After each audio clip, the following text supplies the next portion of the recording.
to the Great Detectives of Old Time Radio. From Boise, Idaho, this is your host, Adam Graham. If you have a comment, email it to me, box13@greatdetectives.net. Follow us on Twitter at Radio Detectives and check us out on Instagram, instagram.com/greatdetectives. A reminder, if you have not nominated us in the Podcast Awards at podcastawards.com, you have until Sunday, July the 31st to do so. We're registered in the Best Male-Hosted Podcast and Best Arts Podcast categories, so you can go to podcastawards.com and nominate the show today. Now let's get into this week's episode of Yours Truly, Johnny Dollar. The original air date, February 2nd, 1954, and the title is The Paul Gorrell Matter. This is the WBBM Air Theater, Wrigley Building, Chicago. WBBM FM, Chicago. Wrigley's Spearmint Chewing Gum, the refreshing, delicious treat that gives you chewing enjoyment, presents for your listening enjoyment, John Lund as Johnny Dollar. George Post, Mr. Dollar. Did you have a good trip? Oh, yeah, fine flight. It's good to change that New England weather for your Arizona sunshine. I hope you feel that way after we've talked over this case. How much did they tell you in Hartford? Well, my getting out here in a hurry seemed to be more important than details. So all I know about the robbery is what broke in the papers. $100,000 payroll stolen and 2 guards killed. Those are the basic points. The police have got no place with it in 2 days. But if you're willing to take one of the biggest gambles of your life, we may be able to crack it.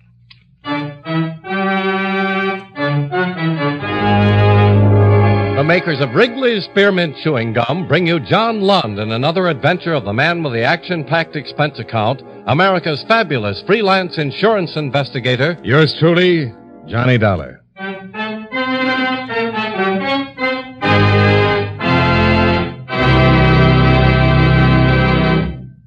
Friends, the makers of Wrigley's Spearmint Gum present these weekly adventures of Johnny Dollar because they know that millions of you enjoy Johnny Dollar. That's true of Wrigley's Spearmint Chewing Gum, too. It's enjoyed by millions day in and day out. People find that chewing on a smooth, delicious piece of Wrigley's Spearmint Gum somehow makes time pass more pleasantly.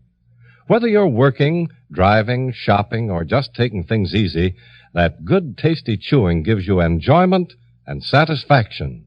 So always keep a package of Wrigley's Spearmint Chewing Gum handy. And whenever you want a refreshing, delicious treat, chew a stick. You'll like it. You really will.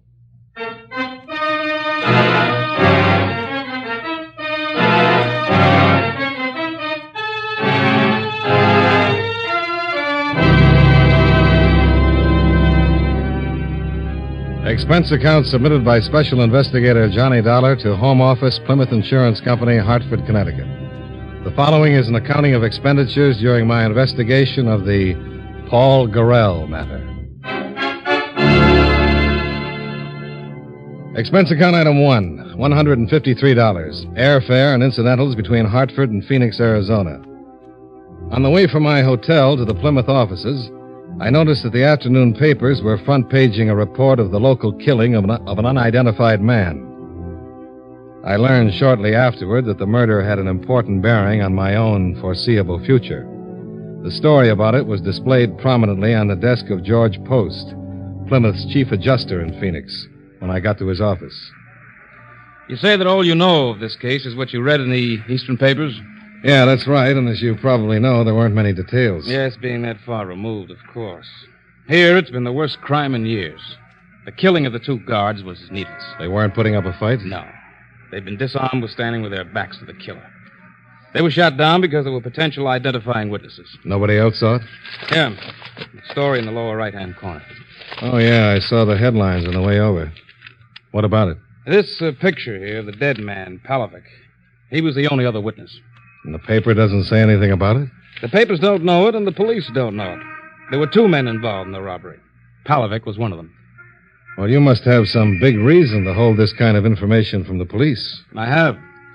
Palovic phoned me the morning after the robbery, and I met with him in secret that afternoon. He told me that he'd broken off with his partner in the affair. A man using the name of Paul Gorrell. He said there'd been an agreement between them that there'd be no shooting. But that in spite of it, Gorrell shot the guards down in cold blood. Well, did you ask him why he didn't go to the police if he was so interested in clearing himself of the killings? He said he was on parole, would face an automatic 20-year term if he went to them. What did he expect from you? Nothing. He said he'd been in trouble with the law most of his life, but that he'd never killed anybody. He claimed that all he wanted was to stop Gorrell from enjoying what he termed that blood money. He told me where Gorrell is and what his plans are. Is Gorrell still in Phoenix? Yes. And I know what you're going to say. That you still think it's a job for the police. Well, with 3 murders to his credit, I sure do. We decided to try it our way because their plan was to mail the money out of the state. Palovic was sure that Gorrell has already sent it, but didn't know where, except that it was someplace in or near Los Angeles. Uh-huh. Any idea how he's going to try to get out of town? Yeah. It's one of those share-the-ride arrangements. You know, the kind that are advertised in the classified sections. This man is driving to Los Angeles and wanted passengers to share the expense and help with the driving. Both of them were going in the same car? Yeah. And since Palovic isn't going, there's room for me, huh? That's what I meant when I mentioned you're taking a gamble. There's no doubt that Gorrell is a completely ruthless killer. Now, will you go? Well, I don't like it for a lot of obvious reasons. But I wouldn't like a reputation for turning down cases either. When do I leave?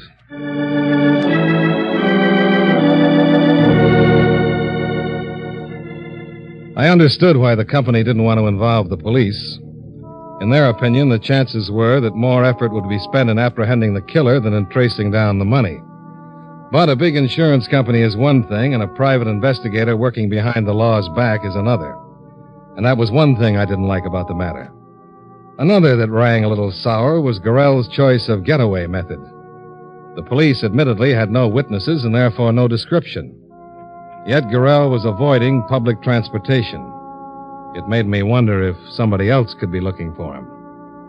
And still another thing. Gorrell would be in control of the situation. I wouldn't. I couldn't even afford the luxury of a gun for fear the bulge would arouse suspicion. The owner of the car for the trip was a Mr. Bovey, and I phoned him from post's office. You couldn't have read it in today's paper, Mr. Dollar. I canceled my ad last evening. Well, I clipped the ad a day or so ago when it wasn't definite about my going to the coast. I hope you have room for me.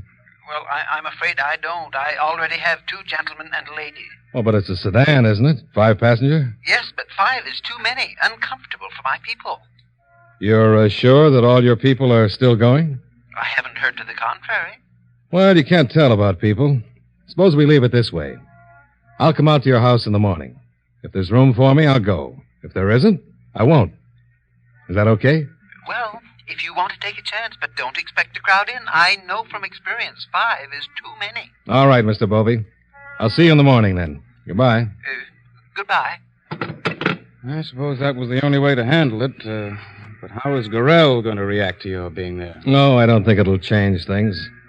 A guy on his spot is going to be suspicious of everybody anyway.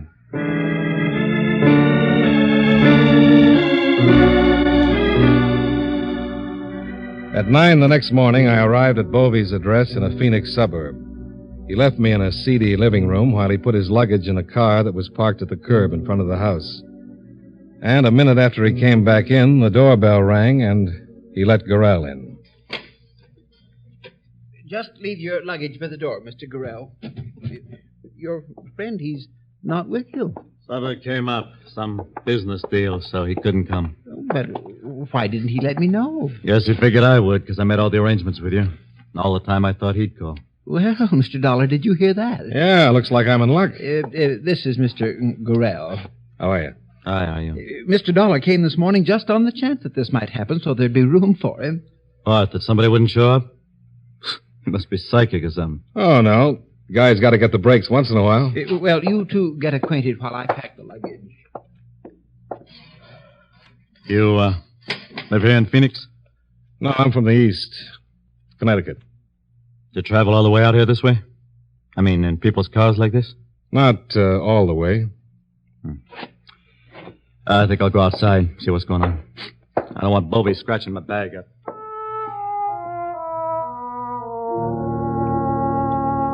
Nothing except two cold blue eyes that moved around too much would have given him away for what he was. The rest of his makeup, thin, triangular face, blonde hair, and slightly stooped figure, would have made him unnoticed in any company. By the time I followed him outside, the fourth member of our party had arrived. She was a not unattractive brunette wearing harlequin sunglasses that made her look frightened. I wondered how she'd look if she knew who her traveling companions were. This is Miss Shelton and Mr. Dollar. Miss Shelton? Hi. We're all loaded. All right, then we're ready. Now, how shall we arrange how you sit? Does anyone care? Yeah, how about I take my turn driving first? I drove a cab for a while, and I know some quick ways out of town. Well, that's fine. Miss Shelton, will you sit in the back with Mr. Dollar? I like to ride in front in my own car. It's all right with me. Thank you, Mr. Dollar. The starter's right there, Mr. Gorrell. Yeah, I got it.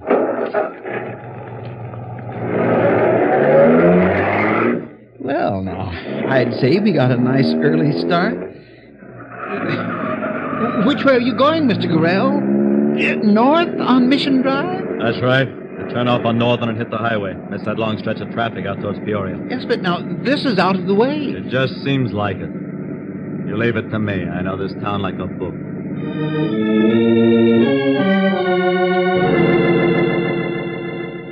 Whether Gorrell was missing some roadblocks that I knew nothing about, I couldn't be sure. But I wasn't sure his back road way out of town was working either. As we pulled away from Bovey's house, I glanced up the block and saw a green coupe nose into the street behind us. You know this neighborhood, Dollar? No, never been through it. Why? The way you were looking around, as if you were trying to spot an old landmark or something. Well, just trying to memorize my way back in case you get lost. You don't trust me? You want I should pull over so you can drive? Please, Mr. Gorrell, he didn't mean anything like that. He was only making a joke. What's the matter with him to get sore about a thing like that? What did you say, lady? I didn't quite catch it. You weren't supposed to catch it. I must say, this trip is off to a dandy start with you snapping everybody's head off. Please, there's no reason for it to be unpleasant. We've got a long way to go.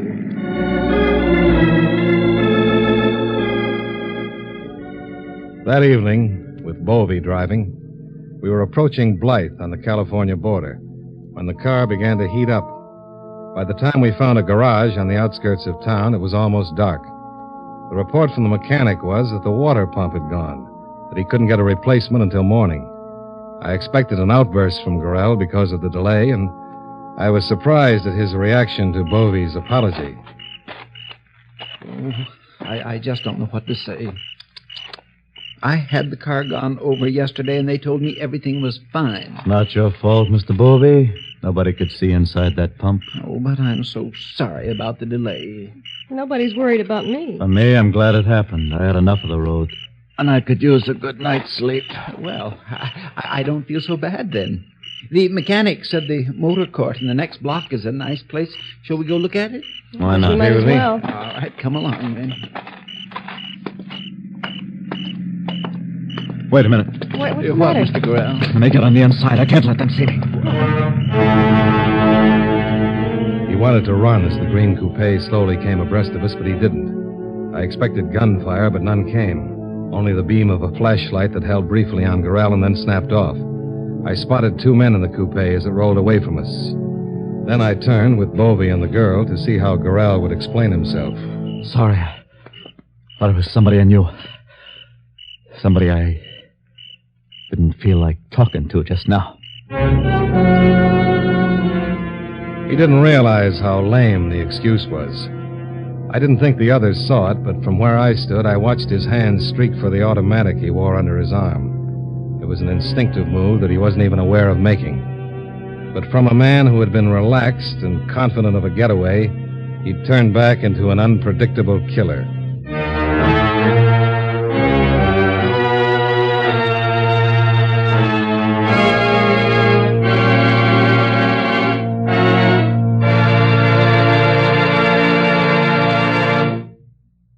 Friends, Wrigley's Spearmint Chewing Gum is a refreshing, delicious treat you can enjoy just about any time. Even when you're busy working, you can slip a stick of Wrigley's spearmint in your mouth and enjoy that pleasant chewing. The lively, full-bodied spearmint flavor cools your mouth and freshens your taste. The good, smooth chewing helps relieve pent-up tension, gives you satisfaction.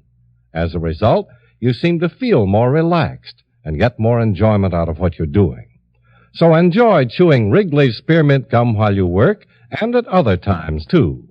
Get a few packages next time you're at the store. That's Wrigley's Spearmint Chewing Gum. Healthful, refreshing, delicious. And now, with our star, John Lund, we bring you the second act of Yours Truly, Johnny Dollar.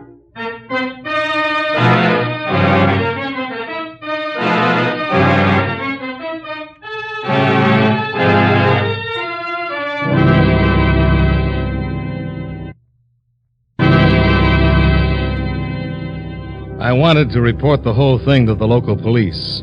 If I had, I might have prevented a lot of trouble.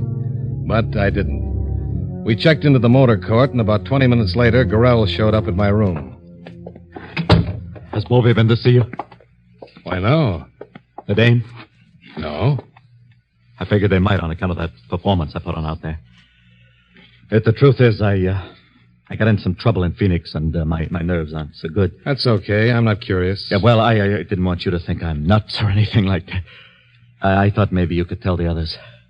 See, I wouldn't want Bovey to dump me out of the trip. I haven't got enough to get to L.A. any other way. But look at this wallet.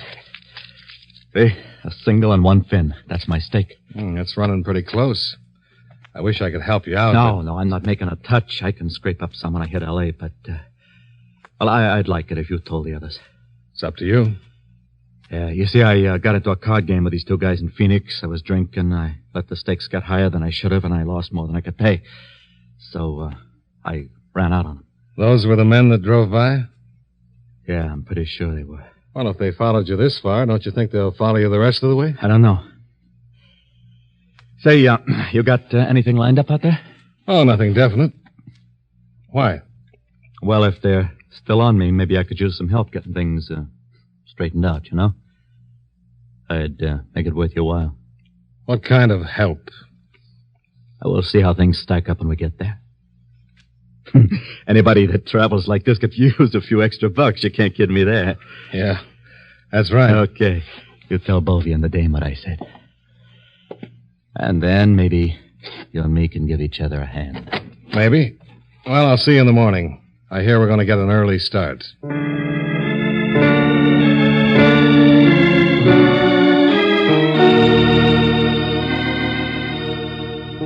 It was about 4 p.m. when the share of the ride trip ended on a street corner in downtown Los Angeles. Bovey drove away, the Shelton girl disappeared in the crowds, and Gorrell and I took a cab. The Prince Hotel on Spring Street. Right. Get in, Dollar. Now, here's how it is. Before I left Phoenix, I shipped some of my stuff. Clothes, personal papers, and some cash that I didn't want to carry. You know, you can't tell what kind of people you're going to run into, travel and share the ride like we did. Yeah, I guess that's right. Now, you see, if I get that suitcase, I can pay off, and these guys will have to leave me alone. But the way things are, I got an idea they'd beat my head off if they caught up with me. So it would be worth $25 if you'd go get that suitcase and bring it to me. Oh, that sounds simple enough.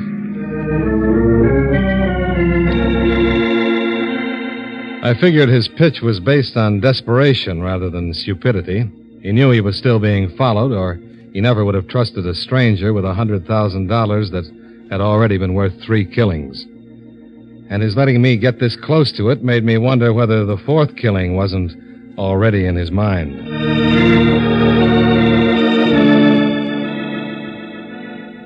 We both checked into the Prince Hotel, and in his room he gave me the express receipt I'd need to pick up the suitcase. I left him and made my first stop at a phone booth.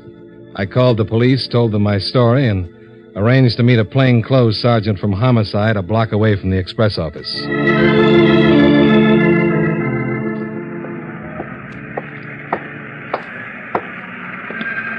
Your name, Dollar? That's right. I'm Sergeant Mason. I don't know what to make of this story of yours. Well, that's just why I asked if you could meet me. I want you on hand when I deliver that suitcase. How come you didn't check with the Phoenix boys before you left? You like to stick your neck out, or you got some other reason? I told the lieutenant it was the company's idea, not mine. Ah. You got some identification? Yeah. Here you are. Yeah, okay, Dollar. But I don't go for you private boys that play at lone wolf till it gets too hot and then yell for us. I'll go along because I've been ordered to. But don't think I'm eager. I gathered that.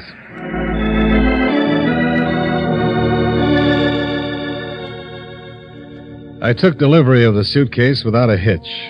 Sergeant Mason was waiting halfway down the block when I came out with it. He trailed me back to the Prince Hotel and waited while I went ahead into the lobby. I got to Gorrell's floor, and when the sergeant was a few steps behind me, knocked on the door.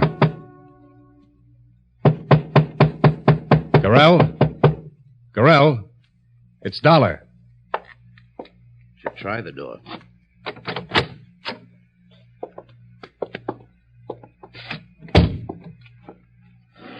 Well? I'll take a look in there.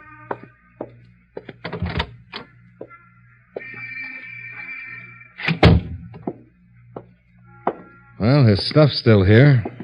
There's no sign of a struggle. No sign of anything. You have any idea how empty this story of yours sounds, Dollar?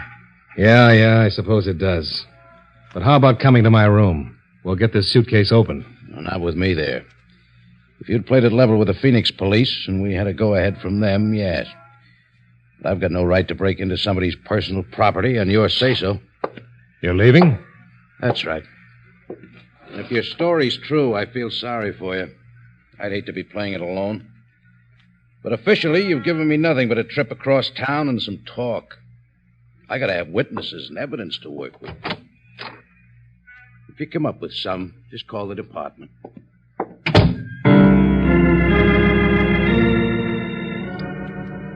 I hope the company will remember Sergeant Mason's procedure the next time there's a choice between working with the police or without them. He had every right to walk out, and when he did, this is what he left me with.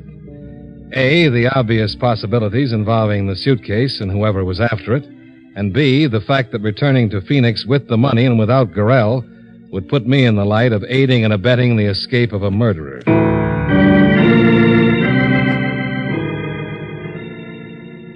It was then 6 o'clock.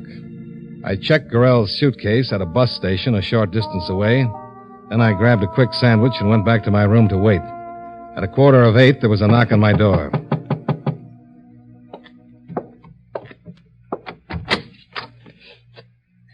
Aren't you going to invite me in?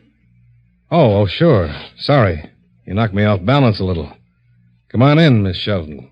Thank you. I don't suppose there'd be a chance that you just listen to me without asking any questions and then do what I tell you to. What would you tell me to do? Pack up and get out of here. Out of town would be better. Why? Because without knowing it, you've got yourself mixed up with some bad people. Who do you mean, Gorrell? Yeah. What about him? I didn't realize you knew him. I don't. I didn't. Look, do you have to ask questions? Well, I'm sure not going to pack up and move out of here just because you show up with some crazy talk about bad people. Well, it's true. Gorrell was trying to use you to save his own skin. Did you go after a suitcase for him? Yeah, but I didn't get it to him. He wasn't in his room when I got back. I know that. Some men came after him. The same ones that we saw in Blythe. They might have killed him by now. And they're liable to kill you, too. Where did you get all this? Just believe me that it's true and get out of here. I can't say any more. Let me in. It's Gorrell. Don't let him in, please. I'll be right there. You get in there. Yeah.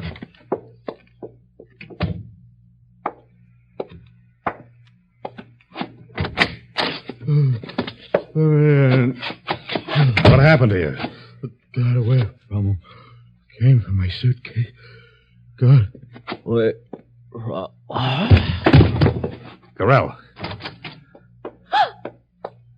Oh, is he dead? No, not yet.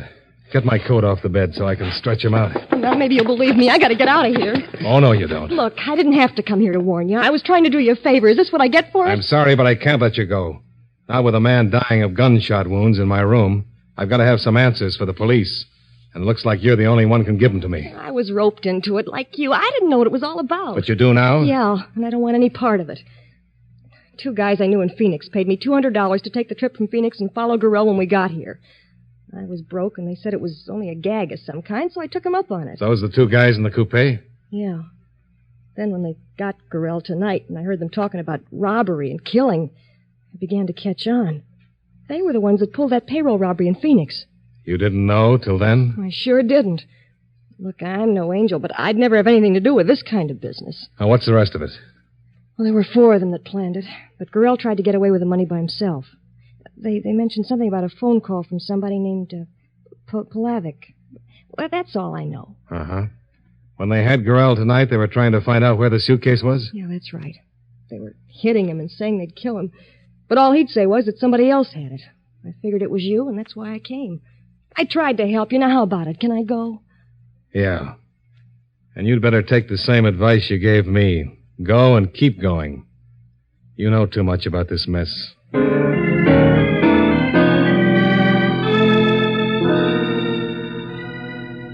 After she left, I called Sergeant Mason in the emergency hospital.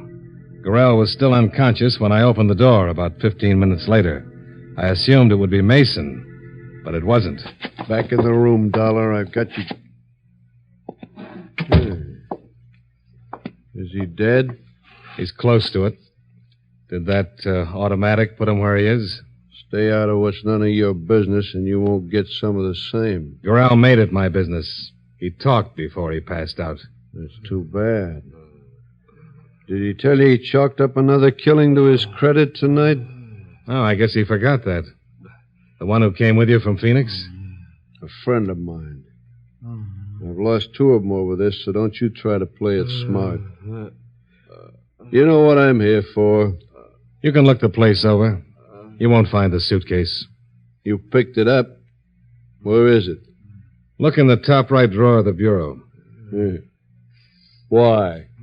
Go ahead. You'll find a claim check in there. Nobody can get the suitcase without it.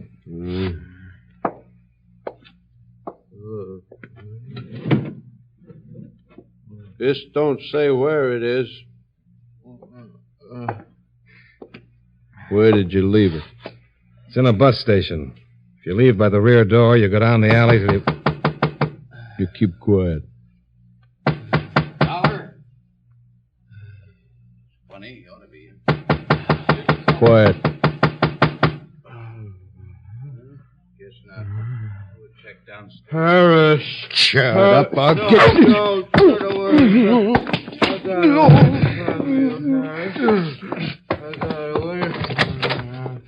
Come on in, Sergeant.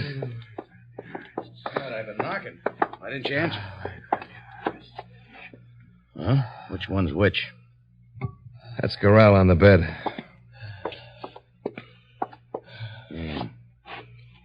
I guess he won't live long enough to profit by this. And I hope you will. What? No matter what side of the law you're on, it don't pay to play at lone wolf like he was and like you were. Level with the police next time, huh? Yeah. I'll remember that.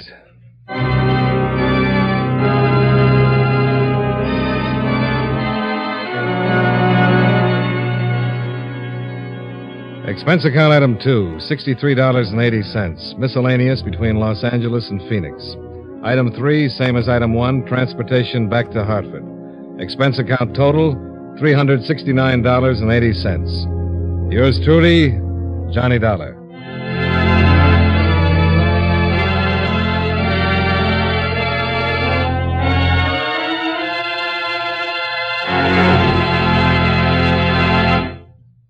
Remember, friends, Wrigley's Spearmint Chewing Gum is a refreshing, delicious treat you can enjoy just about any time. Chew a few sticks of Wrigley's Spearmint during the day and see how the good chewing helps keep you feeling fresh and alert. The lively, full-bodied flavor of Wrigley's Spearmint Gum cools your mouth, freshens your taste, and sweetens your breath. The chewing itself gives you a nice little boost, helps you keep going at your best. Millions of people get real chewing enjoyment out of Wrigley's Spearmint Gum every day. And we know that you'll enjoy it, too. Get a few packages and always keep some handy. That's Wrigley's Spearmint Chewing Gum. Healthful, refreshing, delicious.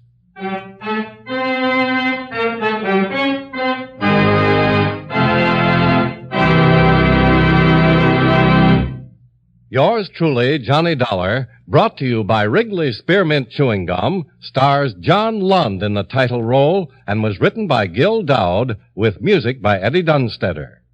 Featured in tonight's cast were James McCallion, Parley Bear, Jack Edwards, Jane Webb, Jack Moyles, and Tom Tully. Yours truly, Johnny Dollar, is produced and directed by Jaime Del Valle.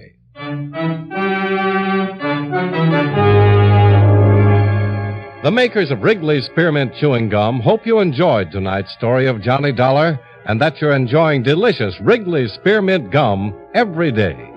This is Charles Lyon, inviting you to join us again next week at the same time when, from Hollywood, John Lund returns as Yours truly, Johnny Dollar. This is the CBS Radio Network.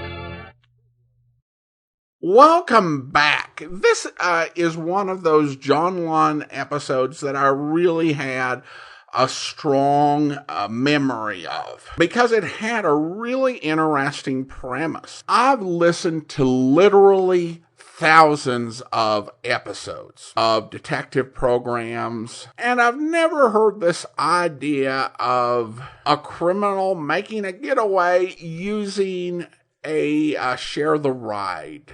That is clever, as long as you're not super hot in terms of the police being on your trail and them setting up roadblocks in and out of town and your picture being plastered all over the news. That's, a pretty good way to escape. And of course, Johnny takes a big risk in following him. And there's a lot of twists and turns that occur, and it feels like he's a little less in control of the situation and in more danger, which I think makes it a more suspenseful and more interesting episode. Of course, the episode does remind us that if you are in suspense about your survival / freedom, that can often be the result of doing something that is very ill-advised. And our man on the LAPD is more than happy to point that out to Johnny. Of course, Johnny's not the one who needs to know this. He knows that this was a bad idea. And he only did it because the insurance company insisted on it. And Johnny is kind of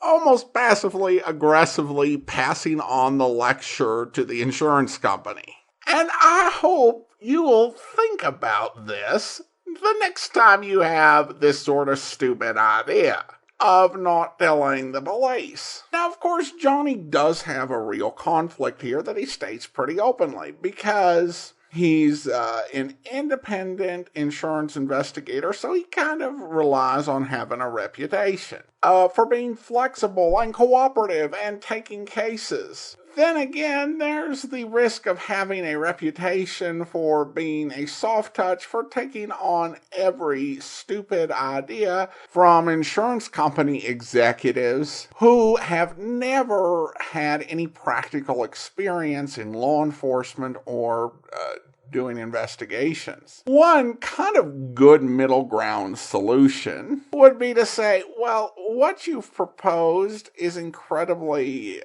dangerous, and in my opinion, it is ill-advised. However, I will proceed on the assignment if you will go ahead and sign this agreement to reimburse for anything going wrong. And, they'd look through it, they'd say $20,000, this is 1954, $20,000 in the event of death, $1,000 per week in event of hospitalization, legal defense. Then they look down and say, $100 lecture? Well, what's lecture? Oh yeah, you have to pay $100 every time I get lectured by a policeman. So for each policeman who lectures you, you have to give you 100. No.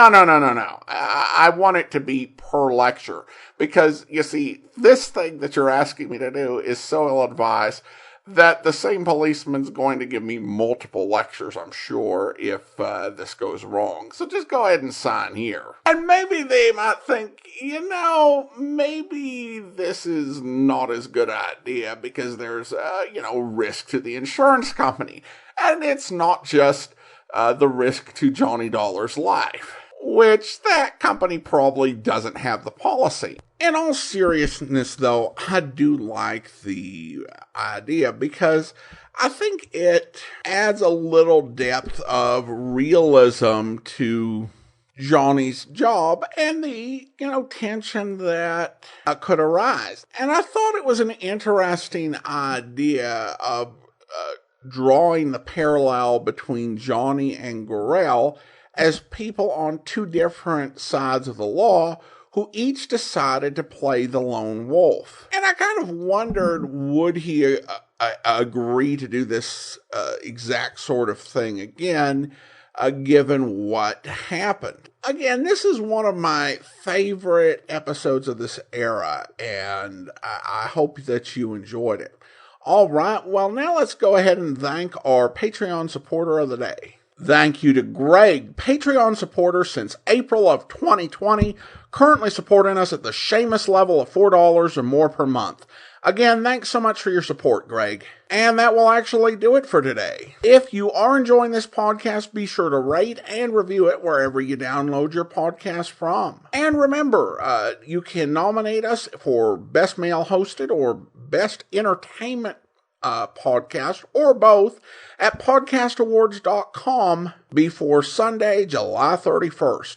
We'll be back next Friday with another episode of yours truly, Johnny Dollar. But join us back here tomorrow for Tales of the Texas Rangers, where... Yeah, I got my key. That's funny. What's the matter, Blazer? Key doesn't seem to fit. Well, you sure it's the right one? Yeah, Hey, this isn't the same lock on here. What? Well, there was a master padlock on here before. Now it's just a cheap one from a dime store, looks like. That's strange. Who'd want to switch locks? Why? I don't know. Somebody must have been snooping around up here. Wait. Piece of iron bar line over here. See if I can pry that lock off. It's a fairly new lock by the look of it. Yeah. Okay, let's open her up. Yeah, I got the flashlight. I better go first. Okay, Whiffen.